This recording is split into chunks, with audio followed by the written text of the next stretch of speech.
இன்றைக்கி நம்ம உடம்புல உள்ள கொலஸ்ட்ரால் எப்படி நம்ம அதை கண்ட்ரோல் பண்ணலாம், அது கொலஸ்ட்ரால்னால் என்ன, அது எப்படி உருவாகுது, அதை நம்ம ஃபுட்டு மூலமாக நம்ம எப்படிலாம் நம்ம கம்மி பண்ணலாம் சொல்லிட்டு தான் நம்ம இந்த வீடியோவில் ப்ரீஃபாக நம்ம பார்க்க போகிறோம். பொதுவாக கொலஸ்ட்ரால்ன்றது என்ன அப்படின்னு சொல்லிட்டு பார்த்தா, அது ஒரு ஃபேட். இது 2 வகையாக இருக்குது. ஒன்று வந்து பார்த்திங்கன்னா எல்டிஎல் அண்ட் ஹெச்டிஎல்.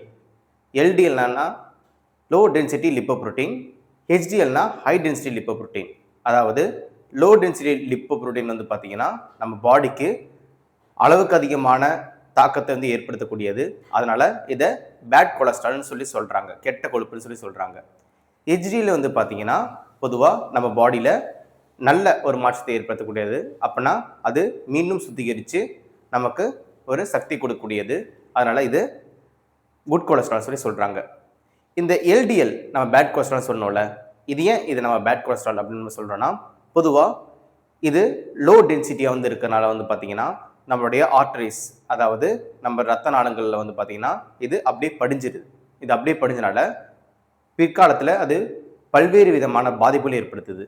ஆனால் ஹெச்டிஎல் சொல்கிற அந்த ஒரு கொலஸ்ட்ரால் வந்து பார்த்திங்கன்னா நமக்கு பொதுவாக நல்லதை ஏற்படுத்தக்கூடியது. அப்படின்னா எப்படி அது நல்லதை ஏற்படுத்தக்கூடியதுன்னா, நம்மளுடைய உடல் உள்ள மாற்றம், அதாவது அந்த ஃபேட் கண்டென்ட் வந்து பார்த்திங்கன்னா, அதாவது அந்த கொழுப்பு நம்ம பாடியில் சுத்திகரிக்கும் போது திருப்பியும் அது லிவருக்கு வந்து டைஜஸ்ட் ஆகிடுது, அதாவது செரிமானம் அடைஞ்சிடுது. இதனால அது நல்ல கொலஸ்ட்ரால் சொல்கிறாங்க.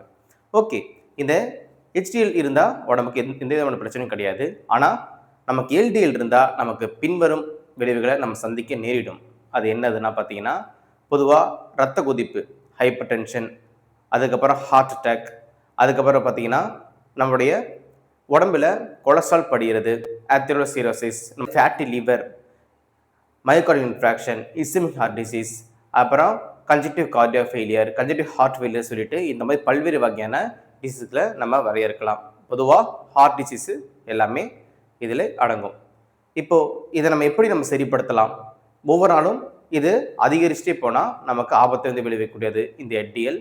இதை நம்ம எப்படி நம்ம சரிப்படுத்தலாம் அப்படின்னு சொல்லிட்டு பார்த்தோன்னா, பொதுவாக நம்ம எடுக்க வேண்டிய ஃபுட்ஸ் வந்து பார்த்திங்கன்னா எப்போதும் ஒரு கொழுப்பு இல்லாத உணவுகளை எடுக்கணும்.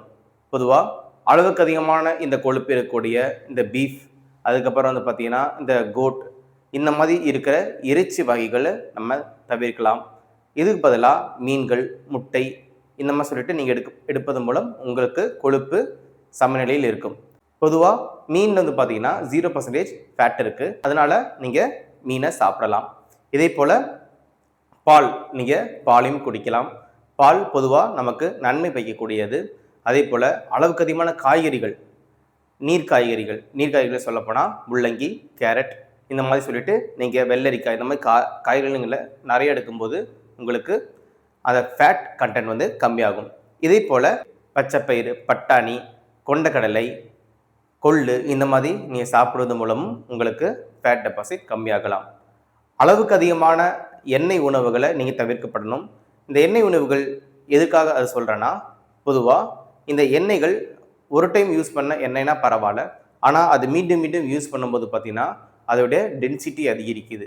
டென்சிட்டி நம்ம அதிகரித்து நம்ம சாப்பிடுவதன் மூலம் நமக்கு ஃபேட் டெபாசிட் நம்ம பாடியில் ஆகுது.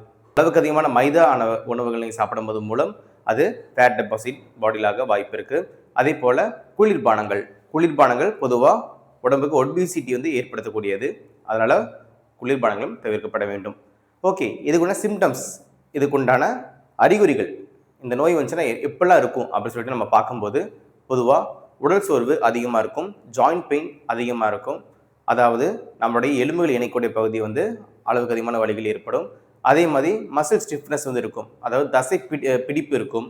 கண்ணை சுற்றி வந்து பார்த்தீங்கன்னா ஒரு விதமான மஞ்சள் கலர் ஒரு அமைப்பு மாதிரி கொழுப்பு வந்து படிச்சிருக்கும். ஓகேவா, அது மூலமே நீங்கள் கொலஸ்ட்ரால் இருக்குன்னு சொல்லிட்டு கண்டுபிடிக்கலாம். பொதுவாக எக்ஸசைஸ் மூலமாக இதை சரிப்படுத்தலாம்.